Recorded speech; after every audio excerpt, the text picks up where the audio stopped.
제구장 카페자허, 멜랑주에 녹아든 쓴맛. 전시장 밖으로 나오자 비엔나의 하늘은 이미 짙은 남색으로 물들어 있었다. 두 사람은 약속이라도 한 듯 말이 없었다. 그저 연수의 낡은 구두 굽소리와 민우의 무거운 발소리만이 불규칙한 박자로 돌길 위를 두드렸다. 가자. 내가 아는 곳이 있어. 연수가 처음으로 입을 뗐다. 40년 전 캠퍼스 잔디밭에서 선배, 라면 먹으러 가자. 라고 말하던 그 명랑한 목소리는 온데간데 없었다. 대신 그 자리엔 수만 번의 고독을 삼켜 건조해진 모래알 같은 목소리가 남아 있었다. 그들이 도착한 곳은 오페라 극장 뒤편의 카페자허. 샹들리에가 화려하게 빛나고 붉은색 벨벳 의자가 놓인 그곳은 관광객들의 달뜬 소음으로 가득했다. 역설적이게도 그 소란스러움이 두 사람의 침묵을 더욱 도드라지게 만들었다. 웨이터가 다가왔다. 멜랑주 2잔 주세요. 연수의 독일어는 유창했지만 쓸쓸했다. 민우는 테이블 위에 놓인 연수의 손을 훔쳐보았다. 손가락 마디마디가 굵어져 있었고 손톱 주변엔 염료가 스며들어 거무스름했다. 곱디고 왔던 20대의 섬섬 옥수는 이제 노동하는 예술가의 투박한 연장이 되어 있었다. 민우는 충동적으로 그 손을 잡고 싶었으나 자신의 손 역시 세월의 검버섯을 피할 수 없었기에 주머니 속에서 주먹만 꽉 쥐었다. 멜랑주가 나왔다. 부드러운 우유 거품 위에 쌉싸름한 에스프레소가 숨어있는 비엔나식 커피. 민우는 찻잔을 들어 입술을 적셨다. 거품은 달았으나 목구멍으로 넘어가는 액체는 쓰디썼다. 마치 그들의 재회처럼. 겉으로는 반가운 척 포장하고 있지만 속으로는 40년의 세월을 원망하고 그리워했던 쓴물이 올라오는 것처럼. 잘 지냈니? 민우가 겨우 내뱉은 문장은 진부하기 짝이 없었다. 연수는 찻잔을 내려놓으며 피식 웃었다.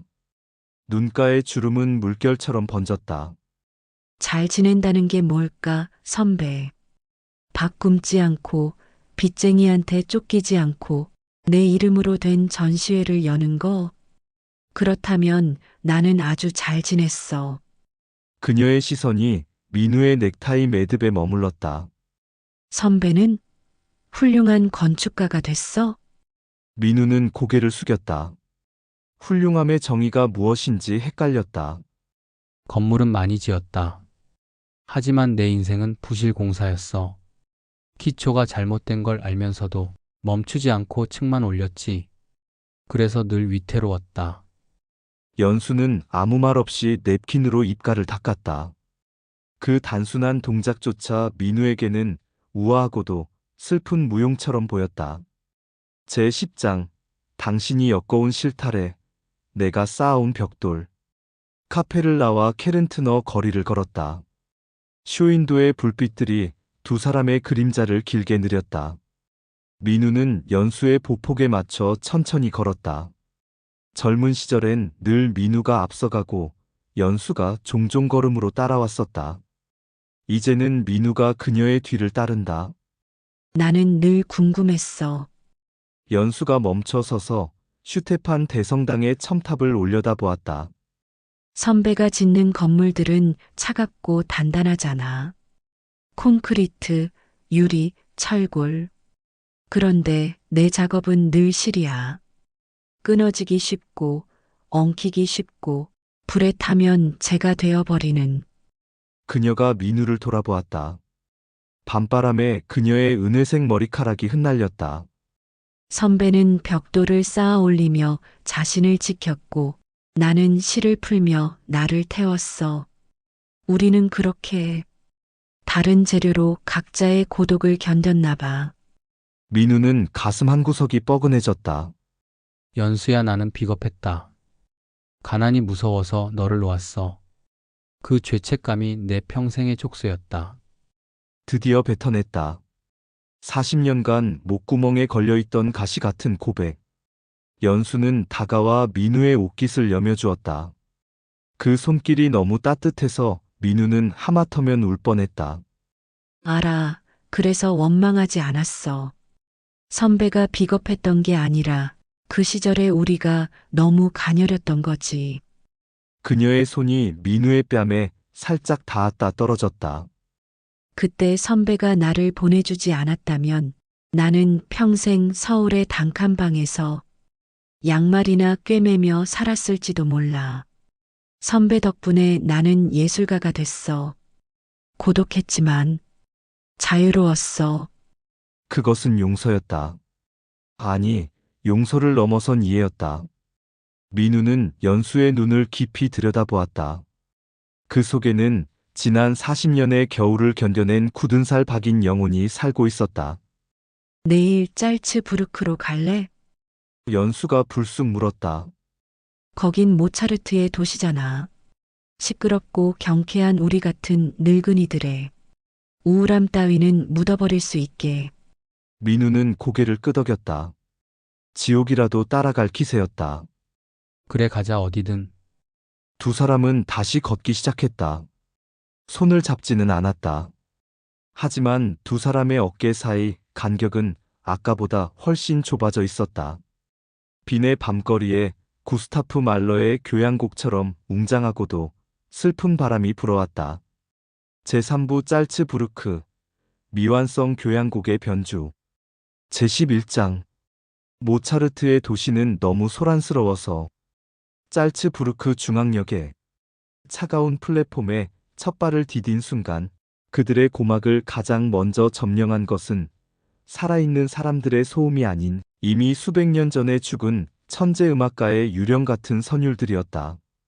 거리의 쇼윈도마다 진열된 금박이 핀 초콜릿 포장지에서부터 싸구려 기념품 가게에 조잡한 오르골, 그리고 광장 한 구석에서 관광객들의 동전을 기다리는 거리 악사의 낡은 바이올린에 이르기까지 도시 전체가 아이네 클라인의 나으트 무지크에 그 경쾌하고도 강박적인 지장조 선율에 포위당해 있었다.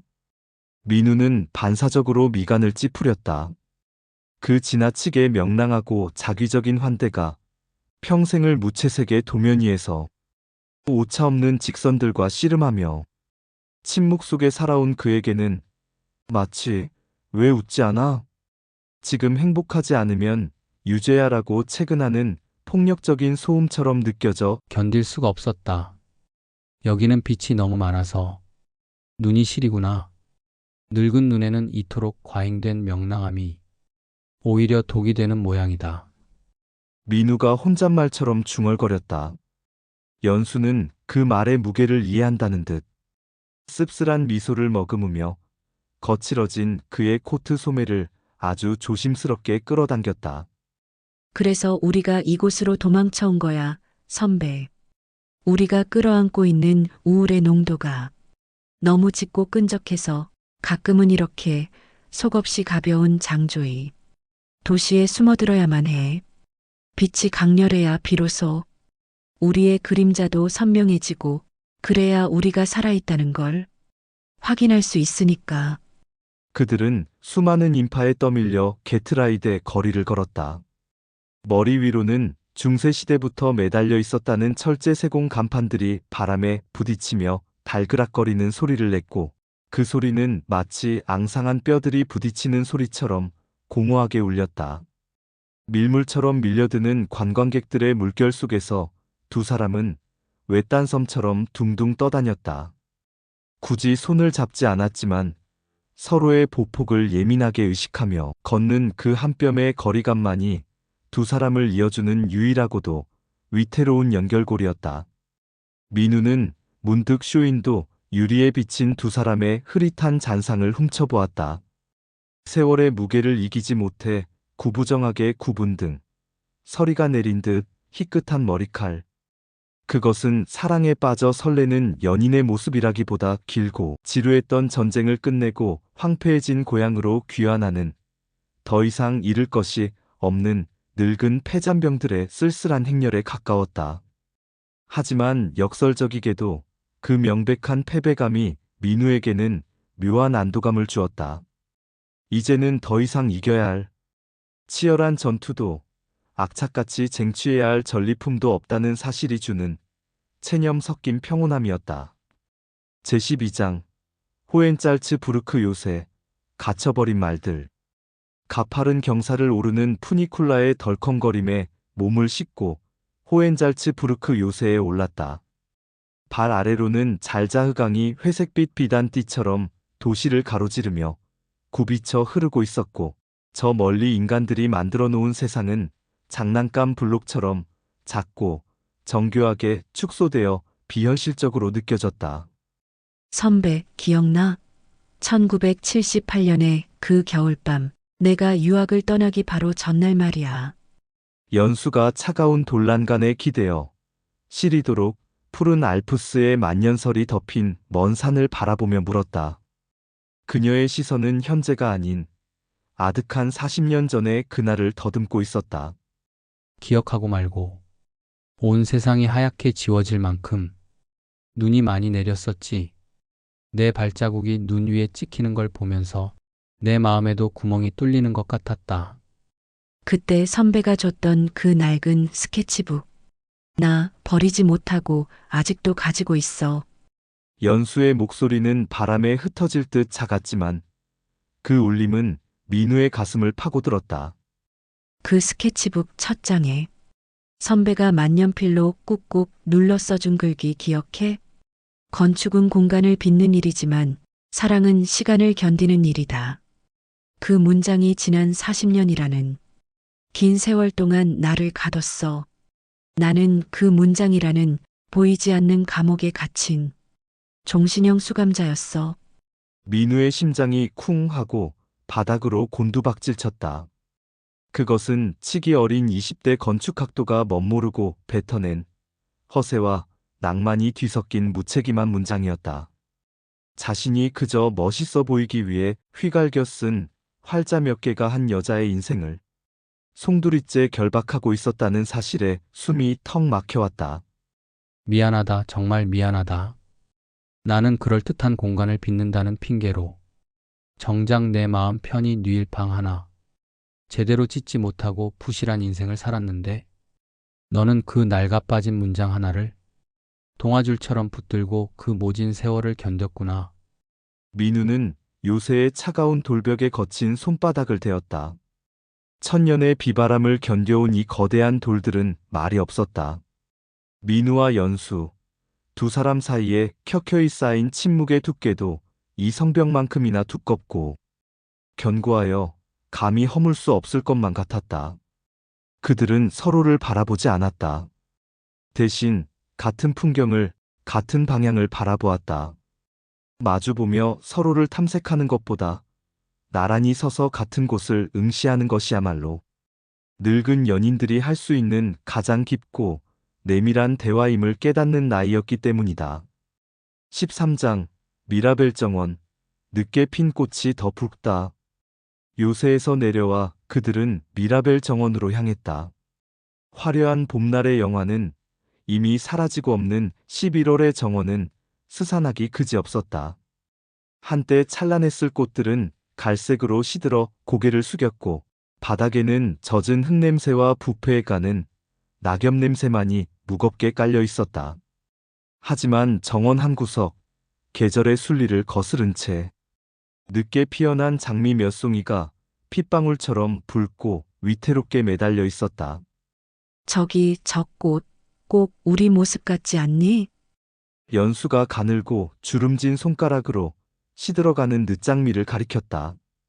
제철인 봄에 피는 꽃은 화려하고 당당하지만 다가오는 겨울을 앞두고 피는 초겨울의 꽃은 어딘가 절박해 보여.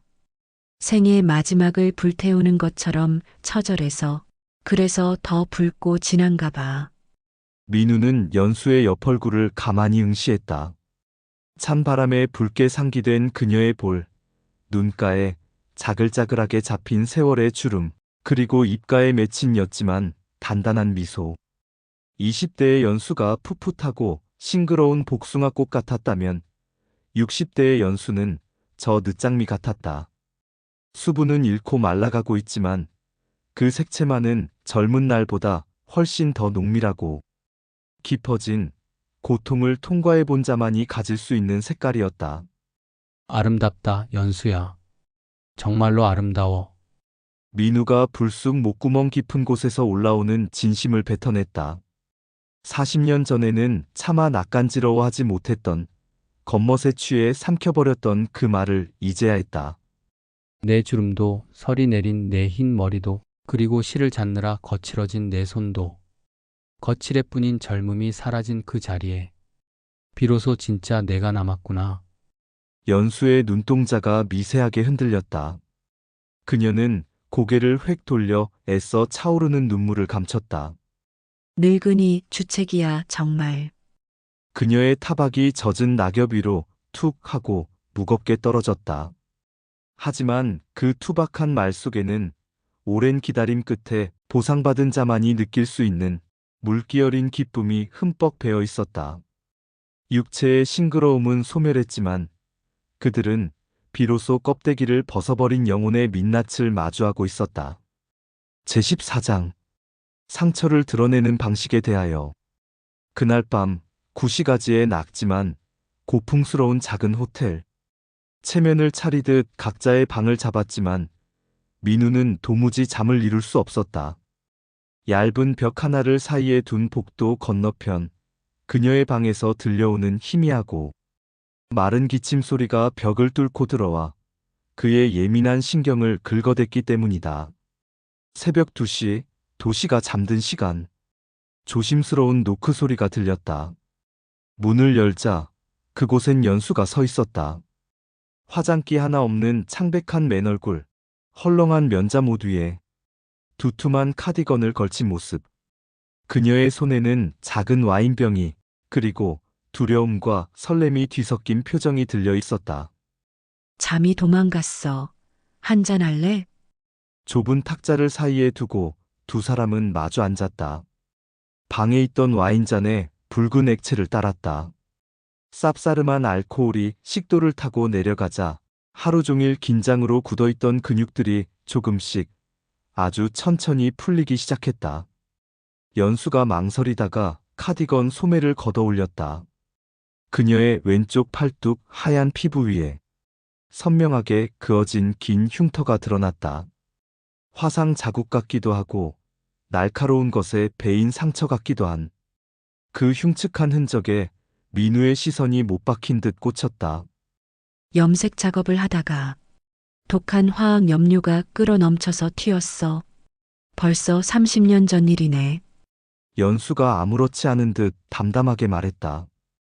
처음엔 징그럽고 흉측해서 긴팔 옷으로 꽁꽁 감추고 다녔는데 어느 날 문득 보니 이 흉터가 내 인생의 지도처럼 보이더라. 내가 어떤 길을 걸어왔는지, 내가 무엇과 치열하게 싸웠는지 보여주는 흔적 같아서. 민우는 말없이 자신의 왼손을 테이블 위로 내밀었다. 약지와 소지 사이 깊게 패어 딱딱하게 굳은 살이 박인 자국과 수없는 칼 자국들. 평생 제도판 위에서 커터 칼에 베이고 굳은 살이 찢어지고 다시 아물기를 반복하며 기형적으로 변형된 건축가의 손가락. 나도 있어, 훈장 같은 거. 아니, 훈장이 아니라 낙인일지도 모르지. 민우가 떨리는 손을 조심스럽게 뻗어 연수의 팔뚝에 난 흉터를 어루만졌다. 피부는 거칠었고 흉터 조직은 딱딱했다. 그리고 그 아래로는 따뜻한 체온이 느껴졌다. 그것은 남녀 간의 에로틱한 스킨십이라기보다 치열했던 전투를 끝내고 살아남은 전우가 서로의 상처를 확인하고 위로하는 엄숙한 의식에 가까웠다. 피부는 늙고 쭈글쭈글해졌고 상처 입었지만 그 아래 흐르는 피는 여전히 붉고 뜨거웠다. 제15장 서로의 손등에 내려앉은 검버섯을 보며 무거운 침묵이 새벽 안개처럼 방 안에 내려앉았다. 민우는 흉터를 만지던 손을 거두어 연수의 손을 맞잡았다. 그녀의 손등에 불규칙하게 피어난 검버섯들이 마치 밤하늘에 흩어진 별자리처럼 혹은 고문서에 찍힌 잉크 자국처럼 보였다. 우린 참 많이 늙었어, 선배. 연수가 물기 어린 낮은 목소리로 속삭였다.